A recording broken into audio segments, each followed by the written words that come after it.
Hello, cruel, cruel world. A man named Jaswant Singh Chail was apparently encouraged by an artificial intelligence chatbot to make this plan to assassinate Queen Elizabeth II, and he's very recently been in the news because he's been sentenced to 9 years in custody.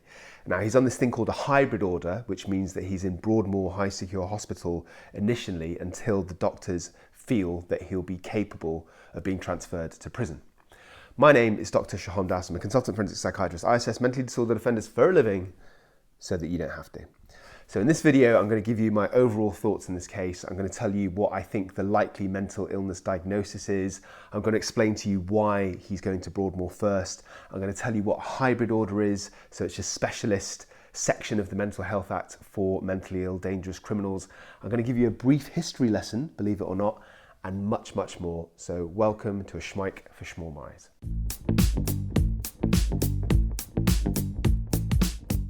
Okay, first of all, just the facts, man.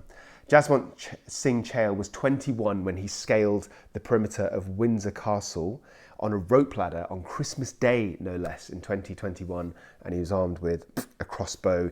Apparently he was wearing a metal Star Wars inspired mask, which he made himself.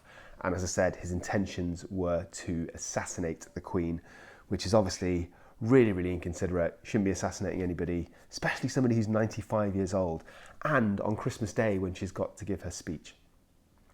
When he was arrested, the former supermarket worker told a police officer, "I'm here to kill the Queen." So, he's saying exactly what his intentions are. So the Old Bailey heard that in a bid to get close to the royal family to carry out this mission, this man had previously unsuccessfully applied for positions in the Ministry of Defence Police, the British Army, the Royal Marines, the Royal Navy, and he even tried to join the band Queen. Okay, maybe I might have made that last bit up, but the rest of it is true. The prosecutors during his trial said that Chail, whose family members are of Indian Sikh heritage, formed a plan at the start of the year to assassinate the Queen to avenge the Amritsar massacre. Okay, brief history lesson. You guys should know your history. The Amritsar massacre took place on April the 13th, 1919 in Amritsar, India. And basically the British Indian Army were commanded to carry out this massacre by Brigadier General Reginald Dyer. And no, before you ask, he's no relation to who you think he is. Grow up, don't be so silly. So this is actually very, very sad. It's a tragedy. It was a peaceful protest, and then the army fired their rifles into a crowd of unarmed Indian civilians, including many women and children, killing at least minimum 379 people and injuring over 1,200 people. Although some people say that because of British propaganda, they intentionally massively underreported the number of deaths, and it's closer to a couple of thousand. So basically, because of the British Empire, British rule, hundreds, if not thousands of innocent Indians were killed.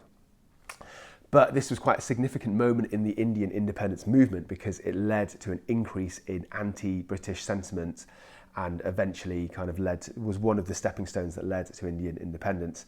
But I think it's safe to say that the Amritsar massacre, whatever happened, the British Empire did not shroud itself in glory. Okay, going back to our man, Chail. He was said to be apparently being encouraged by a female intelligence chatbot. And this chatbot was called Sarai. So I do wonder if that's like an Indian version of Siri, because it sounds like Sari, which he himself created through an application called Replica. And apparently he exchanged more than 6,000 messages with this chatbot. By the way, a Psych for Small Eyes viewers, if you're listening to this, if you're having 6,000 messages with something that is artificial intelligence, with some kind of, robot life form, then I think you need to get out more. Anyway, so our man pleaded guilty to attempting to injure or alarm the Queen, as well as possession of an offensive weapon and making threats to kill.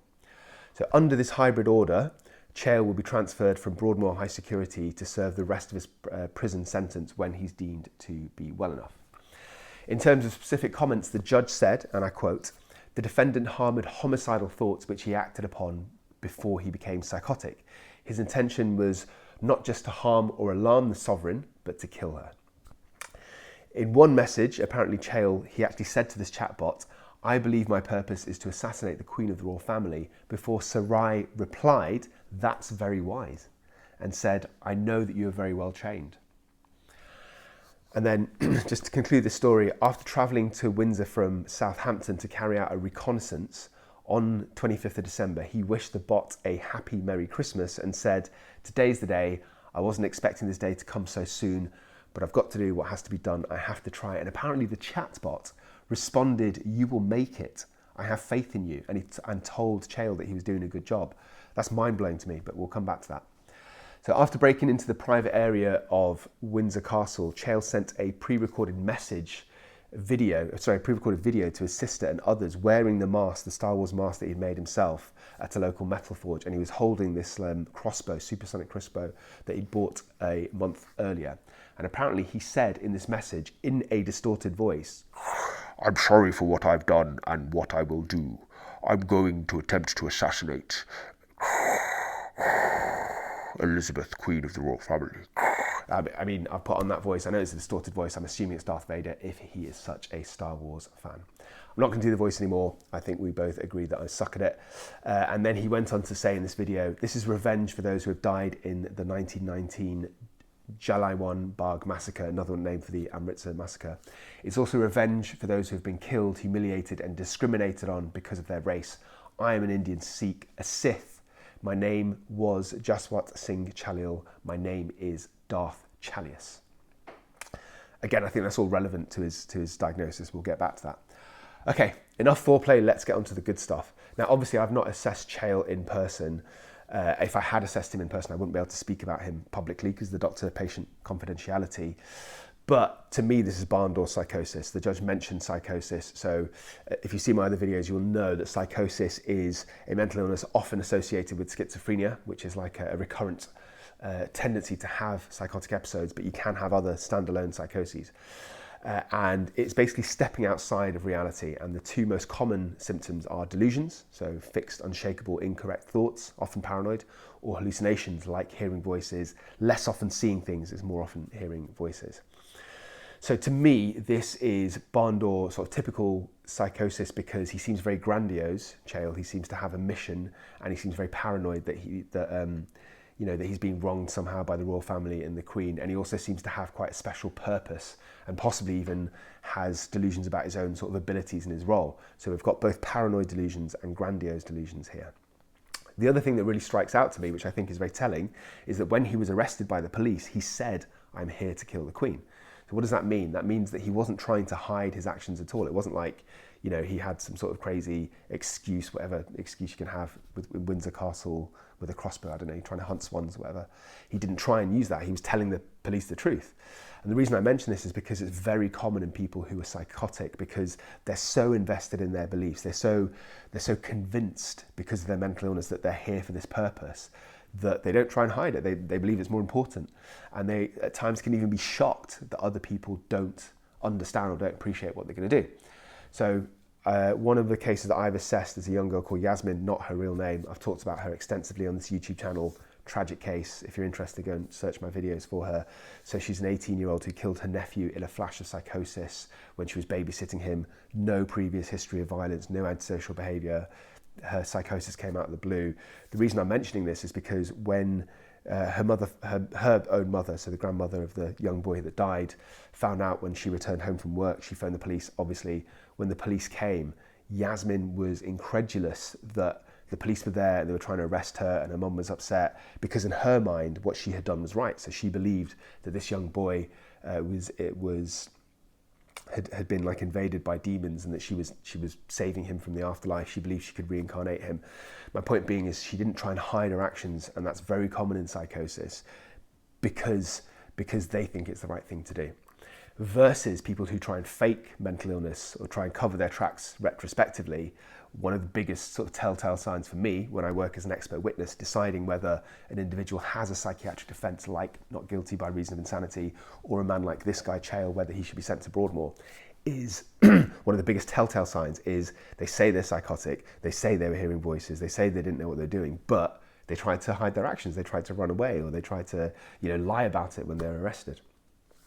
Anyway, so that's just me going off on a bit of a tangent. The other thing that really stands out to me in this case is the fact that he said, "I am a Sith, my name is Darth Chalius." So it's relatively common for people who have psychosis to have a delusion of misidentification. So they believe that they're connected to something or that they are somebody else. And they often absorb what's around them. So if they're interested in a film or a movie or even religion, they incorporate some of those beliefs into their delusions. And I believe it or not, I've actually seen people believe that certain films are real and that they're part of those films when they're psychotic. And I've seen it maybe, I don't know, 5, 6 times in my career, but there's one film that's come up 3 times because of the very nature of the film. So my Psych for Soul guys and gals, can you guess what that film is? I will let you know later in this episode. So what film do you think lends itself to these paranoid kind of psychotic beliefs? Okay, the other thing that I kind of wondered about, and I think I made a face earlier, was the validity of these messages that were coming from this chatbot.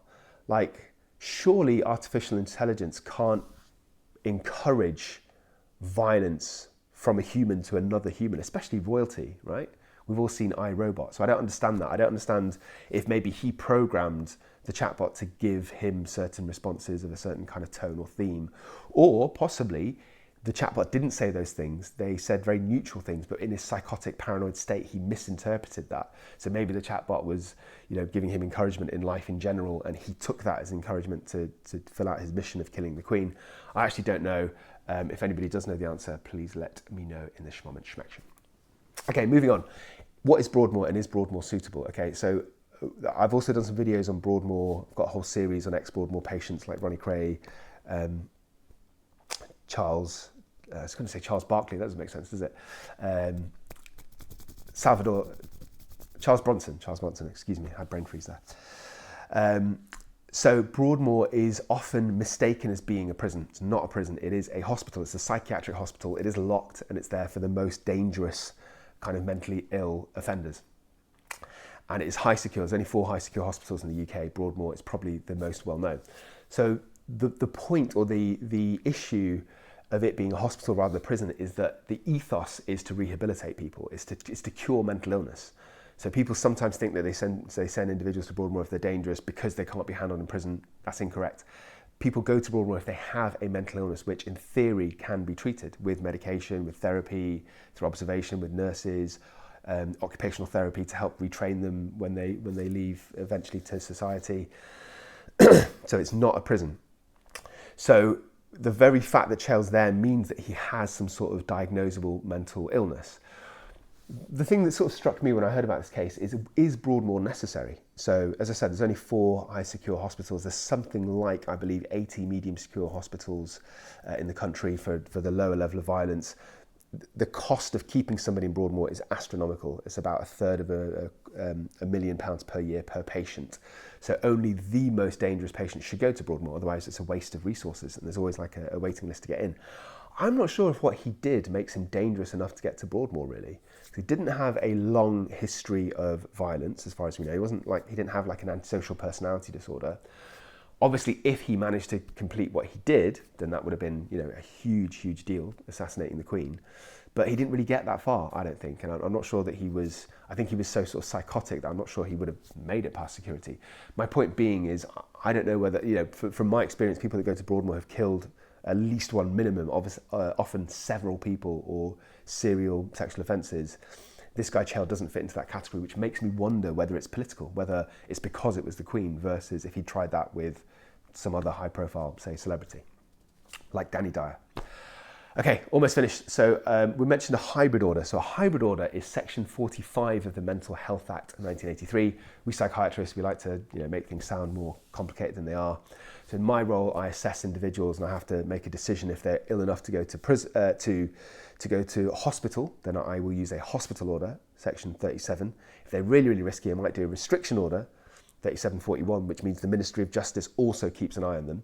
But the vast majority either don't have a mental illness or don't have a mental illness that's severe enough that affects their criminal culpability. So they did know what they're doing. By far, that is the most common presentation I see, 90%. So those people go to prison. So it's either prison or hospital order. But hybrid order is like a combination of the two. So it's the same, but better for the environment. Sorry, that doesn't make sense. A hybrid order combines elements of both a hospital order and a custodial sentence. So this is made when the court is satisfied that the offender has a mental disorder that requires treatment in hospital, but also separate to that, poses a risk to the public. So they must spend time in hospital to get themselves like as best as they can be from a psychiatric point of view, and then they're transferred to prison for the rest of the sentence, which in this case was 9 years. So basically what the court is saying is that this individual, Chail, has two elements of risk. One which is related to his mental illness, psychosis, wanting to kill the Queen, which I agree with, and one which is more to do with his personality, which even if you heal the mental illness, he's still dangerous, still risky, still deserves prison. Not sure I agree with that, actually. I don't know that much about his background, but from what I do, it doesn't seem like he's antisocial or dangerous, as I mentioned before. The other thing I wanted to say is a hybrid order is exceptionally rare. So I've been working as an expert witness since 2014, geez, yeah, 10 years. And I think I've given evidence in 2 cases out of well over 500 for a hybrid order. Okay, right, let's go full circle. Let's come around to the question I asked you before, a schmack for schmall guys and gals. There are many films that people get delusional ideas about, but as I said, I've seen one film which is common, more common, it's come up 3 times. And I want you to know what it is. I'll give you a clue. As I said before, psychotic people are disconnected to reality. So this film has an underlying kind of tone of paranoia, a subtle kind of conspiracy of everything not quite being real or being what it seems, which is very much like psychosis. And only a few people kind of understand. There's robots, there's technology, it's about the future. Have you guessed it? Yes, you were correct. It was Home Alone 2. Sorry, The Matrix. It was The Matrix. Okay, let's wrap up. So my final thoughts is this man, Jaswant Singh Chail, even though it's quite a bizarre story and I have made a few japes and jokes, I think we have to realise that we shouldn't, mock him. He was mentally ill. And I have to say that this is a very common presentation with psychosis, these kinds of thought processes. So actually just this very week, I assessed a man who broke into a stranger's house with a hammer because in his delusional mind, he believed that his son was kidnapped and was in this house, his little toddler son.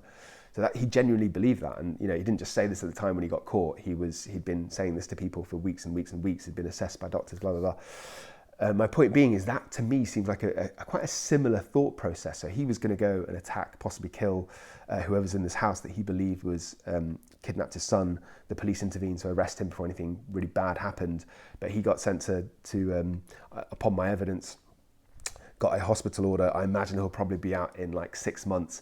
My point being is it's not that dissimilar to what Chail is saying and thinking.